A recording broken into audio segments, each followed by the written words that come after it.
सिख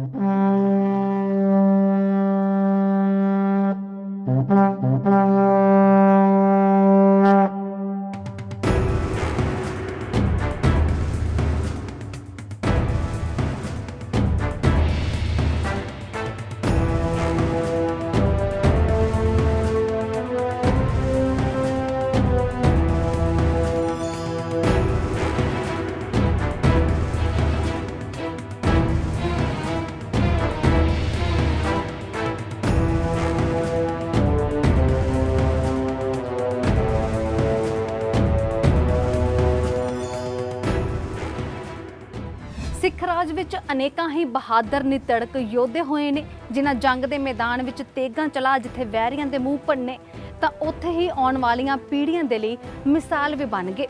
पर इन्हां योद्धिआं नूं उन्नी तवज्जो नहीं दित्ती गई जिन्नी इन्हां नूं मिलनी चाहीदी सी।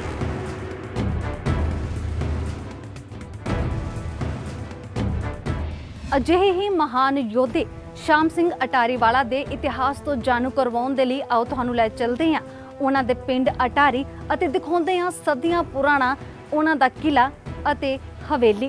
1790 ਦੇ ਕਰੀਬ ਜਨਮੇ ਸਰਦਾਰ ਸ਼ਾਮ ਸਿੰਘ ਅਟਾਰੀ ਮਹਾਰਾਜਾ ਰਣਜੀਤ ਸਿੰਘ ਜੀ ਦੀ ਫੌਜ ਦੇ ਮਹਾਨ ਜਰਨੈਲ ਹੋਏ ਨੇ। ਇਹਨਾਂ ਇੱਕ ਉਦਾਸੀ ਸੰਤ ਮੂਲਦਾਸ ਤੋਂ ਅੰਮ੍ਰਿਤਸਰ ਜ਼ਿਲ੍ਹੇ ਦੇ ਇੱਕ ਪਿੰਡ ਵਿੱਚ ਮੋੜੀ ਰਖਵਾਈ ਅਤੇ ਉੱਚੀ ਜਗ੍ਹਾ ਤੇ ਹਵੇਲੀ ਉਸਾਰ ਕੇ ਉਸ ਦਾ ਨਾਂ ਅਟਾਰੀ ਰੱਖਿਆ। ਇਹ ਹਵੇਲੀ ਦੁਸ਼ਮਣ ਫੌਜਾਂ ਨੂੰ ਧਿਆਨ 'ਚ ਰੱਖ ਕੇ ਬਣਾਈ ਗਈ ਸੀ ਅਤੇ ਇਸ ਦੀ ਉਚਾਈ ਇੰਨੀ ਸੀ कि इस दी उपरली छत तो किसी वेले पाकिस्तान दा शहर लाहौर नजर आउंदा सी। पर बदलते मौसमां कारण इस हवेली दियां 2 मंजिलां ढह चुकियां। इस हवेली च इस वेले भी सरदार शाम सिंह अटारी दी 6वीं पीढ़ी रह रही है अते इस दी संभाल कर रही है। सरहद नेड़े पिंड अटारी दे विच मौजूद शाम सिंह अटारीवाला दी हवेली च अजे भी उन्हां दी 6वीं पीढ़ी दे परिवारक मैंबर रह रहे ने जिन्हां दे वल्लों इह हवेली दी साम संभाल कीती जा रही है। तस्वीरां तुहानूं दिखा दिंदे हां कि हवेली दी जिहड़ी इमारत है इहदे नाल ही किला भी है जिहदी इमारत दी जिहड़ियां कुछ इट्टां ओह इस तरीके नाल नज़र आउंदियां। हालांकि परिवारक मैंबर जिहड़े ओह हौली हौली इस दा निर्माण करवाते जा रहे हैं ताकि ये जिन्ना चिर हो सके उन्ना चिर ही टिकी रहे। इतिहास से नज़र मारीए तो शाम सिंह अटारीवाला एक अजिहे योद्धे होए ने जो महाराजा रणजीत सिंह जी की फौज दे विच सब तो खास अते बहादुर जरनैल रहे ने। बहुत सारिया जंगां दे विच उन्हां दा खास योगदान रहा है ते खास करके जो जिक्र आंदा उन्हां दे जंगां दा तां मुल्तान अते सबरावां दी जंग दे विच उन्हां दा खास योगदान रहा है।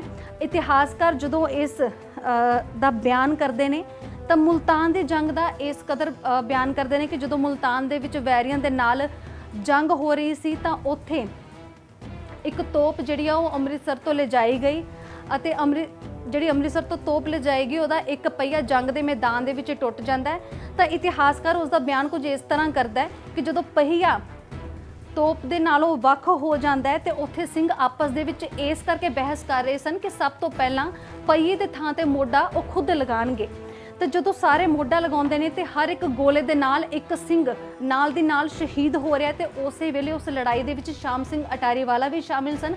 जदों वो मोढा लगाउंदे ने तो तोप दे गोले दे नाल उन्हां नूं गंभीर सट लगदी है, जख्मी हो जाते हैं, पर फिर भी वो अपनी तेग हेठां नहीं रखते अते जख्मी हालत दे विच भी लड़ते जाते हैं। अजिहे बहादुर ते जांबाज सिख फौजी का जिक्र जिहड़ा वो किताबां दे विच मिलता है, इतिहास दे विच मिलता है, पर जिन्नी इन्हां नूं तवज्जो मिलनी चाहिदी सी उन्नी नहीं मिली है।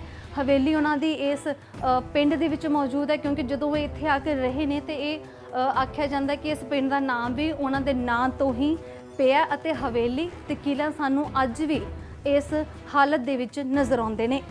सरदार शाम सिंह अटारी जी की 6वीं पीढ़ी तो सरदार बीर इंदर सिंह जी दसदे ने कि अंग्रेज़ां दे वेले इस हवेली च कचहरी लग्या करती सी अते इत्थे सज़ावां भी दित्तियां जांदियां सन। अंग्रेज़ों के टाइम ते जुडिशियल पावर होंदी सी साडे फैमिली मैंबर्स नूं, जिवें सरदार अजीत सिंह सन ऑनररी मैजिस्ट्रेट सन ते उस टाइम ते अंग्रेज़ों के टाइम ते भी इत्थे बकायदा कचहरी लगती सी ते फैसले होंदे सी ते उन्होंने पावर होंदी सी सज़ा देने की भी पावर होंदी सी पनिशमेंट की।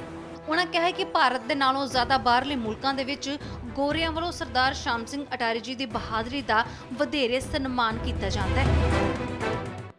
ਤਕਰੀਬਨ 40 ਸਾਲ ਤੇ ਉੱਥੇ ਵੀ ਐਂਗਲੋ ਸਿੱਖ ਵਾਰ ਮੈਮੋਰੀਅਲ ਬਣਾਇਆ ਇਹਨਾਂ ਨੇ ਆਇਲ ਆਫ ਵਾਈਟ ਦੇ ਵਿੱਚ, ਜਿਹੜਾ ਜਿੱਥੇ ਇਹਨਾਂ ਦੀ ਯਾਦਗਾਰ ਹੈ, ਸਟੈਚੂ ਹੈ, ਘੋੜੇ ਤੇ ਬਕਾਇਦਾ ਸਟੈਚੂ ਬਣਿਆ ਤੇ ਇਹਨਾਂ ਦੇ ਸ਼ਸਤਰ ਤੇ ਬੈਟਲ ਫਲੈਗਸ ਵੀ ਉੱਥੇ ਹੈਗੇ ਨੇ।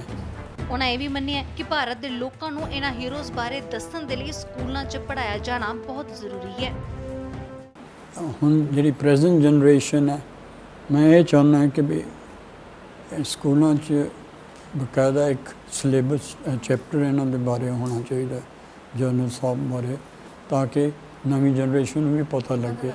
ਵੈਸੇ ਤੇ ਨੈਟਵਰਕ 'ਤੇ ਆਪਣੇ ਇਹਦੇ 'ਤੇ ਸਾਰਾ ਕੁਝ ਹੈਗਾ, ਈਮੇਲ 'ਤੇ ਸਾਰਾ ਇਹਨਾਂ ਦੀ ਡਿਟੇਲ ਮਿਲ ਜਾਂਦੀ ਹੈ, ਪਰ ਉਹ ਕੋਈ ਦੇਖਦਾ ਹੈ।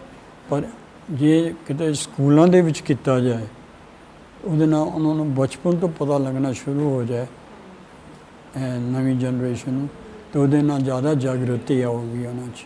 ਆਖਦੇ ਨੇ ਮਹਾਰਾਜਾ ਰਣਜੀਤ ਸਿੰਘ ਜੀ ਦੀ ਮੌਤ ਦੇ ਪਿੱਛੋਂ ਜਦੋਂ ਵਿਰੋਧੀ ਖਾਲਸਾ ਰਾਜ ਨੂੰ ਖਤਮ ਕਰਨ ਦੀਆਂ ਚਾਲਾਂ ਘੜਨ ਲੱਗਦੇ ਨੇ ਤਾਂ ਉਸ ਵੇਲੇ ਮਹਾਰਾਣੀ ਜਿੰਦ ਕੌਰ ਇੱਕ ਚਿੱਠੀ ਲਿਖਦੇ ਨੇ ਸ਼ਾਮ ਸਿੰਘ ਅਟਾਰੀ ਵਾਲੇ ਨੂੰ, ਤਾਂ ਕਿ ਉਹ ਆ ਕੇ ਸਿੱਖ ਫੌਜ ਦੀ ਵਾਗਡੋਰ ਸਾਂਭਣ।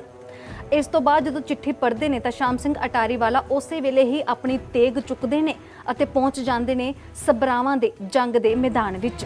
ਇਤਿਹਾਸਕਾਰ ਲਿਖਦੇ ਨੇ ਕਿ ਜਦੋਂ ਸਬਰਾਵਾਂ ਦੀ ਜੰਗ ਦੇ ਵਿੱਚ ਸ਼ਾਮ ਸਿੰਘ ਅਟਾਰੀ ਵਾਲਾ ਪਹੁੰਚਦੇ ਨੇ ਤਾਂ ਉਸ ਵੇਲੇ ਉਹ ਬਿਰਧ ਅਵਸਥਾ ਦੇ ਵਿੱਚ ਹੁੰਦੇ ਨੇ, ਪਰ ਉਹ ਇਸ ਤਰੀਕੇ ਦੇ ਨਾਲ ਆਪਣਾ ਤੇਗਾ ਚਲਾਉਂਦੇ ਨੇ ਕਿ ਅੰਗਰੇਜ਼ ਵੀ ਉਹਨਾਂ ਦੀ ਬਹਾਦਰੀ ਵੇਖ ਡਰ ਜਾਂਦੇ ਨੇ।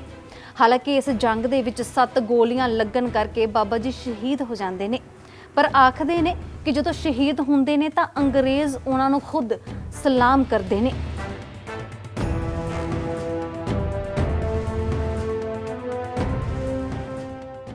ਬਾਬਾ ਸ਼ਾਮ ਸਿੰਘ ਅਟਾਰੀ ਜਿੱਥੇ ਜੰਗ ਦੇ ਮੈਦਾਨ ਵਿੱਚ ਲੜਦੇ ਹੋਏ ਖਾਲਸਾ ਰਾਜ ਲਈ ਸ਼ਹੀਦੀ ਪਾ ਜਾਂਦੇ ਨੇ, ਤਾਂ ਬਾਅਦ ਵਿੱਚ ਉਹਨਾਂ ਦੇ ਪਰਿਵਾਰਕ ਮੈਂਬਰ 6 ਪੀੜ੍ਹੀਆਂ ਤੋਂ ਭਾਰਤੀ ਫੌਜ ਵਿੱਚ ਸ਼ਾਮਲ ਹੋ ਦੇਸ਼ ਦੀ ਸੇਵਾ ਕਰਦੀ ਆ ਰਹੀ ਹੈ ਤੇ ਪਰਿਵਾਰਕ ਮੈਂਬਰਾਂ ਵੱਲੋਂ ਅਜੇ ਵੀ ਬਾਬਾ ਜੀ ਦੀ ਵਿਰਾਸਤ ਨੂੰ ਉਵੇਂ ਹੀ ਸਾਂਭ ਕੇ ਰੱਖਿਆ ਹੋਇਆ ਹੈ। ਜਲਦ ਹੀ ਇੱਕ ਹੋਰ ਪੇਸ਼ਕਸ਼ ਦੇ ਨਾਲ ਹਾਜ਼ਰ ਹੋਵਾਂਗੇ। ਕੈਮਰਾਮੈਨ ਮੁਕੇਸ਼ ਬਾਵਾ ਦੇ ਨਾਲ ਸਰੂਚੀ, ਪਿੰਡ ਅਟਾਰੀ, ਸ਼੍ਰੀ ਅੰਮ੍ਰਿਤਸਰ।